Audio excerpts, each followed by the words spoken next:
गो अस्सलाम वालेकुम गाइस। तो गाइस किवें कि तुहानू पता है माशाल्लाह आज 14वां रोज़ा है ते आज असी रोज़े विच बनाने लगे हैं पकौड़े।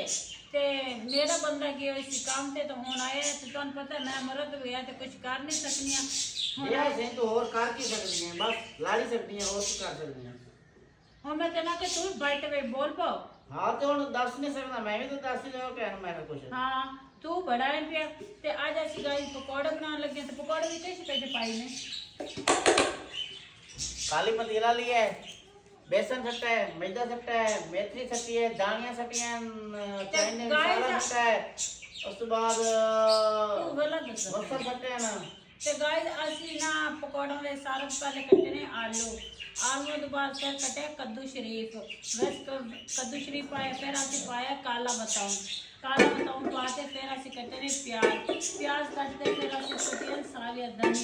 सालिया दाने कटते फिर असी प्याज कटते ते होन करन लगे ने जनवरी मिक्स रगड़ा लाने लगे हैं। हाँ रगड़ा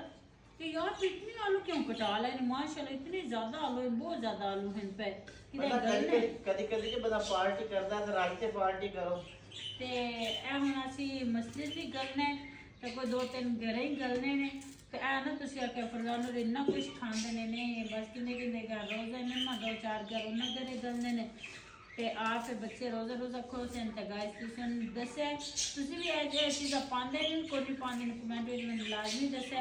ते आज तो सर एक लड़की मेरा मैच लाया तो मैंने कहंदी तेरा हस्बैंड बड़ा चंगा है मैं क्या आप ही तानू मैं तो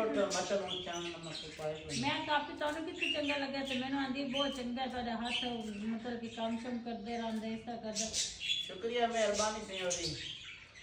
अच्छा फरमान हो तो गाइस माशाल्लाह जी माशाल्लाह अल्हम्दुलिल्लाह जी साढ़े आवे को पकौड़े तैयार हो गए ते माशाल्लाह जी सब बोरे को काट दे पे ते ए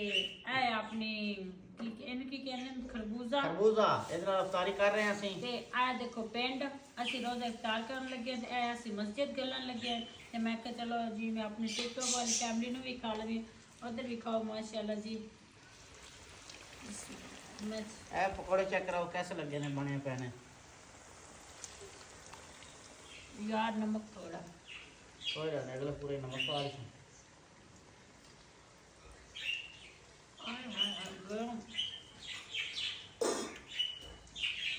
का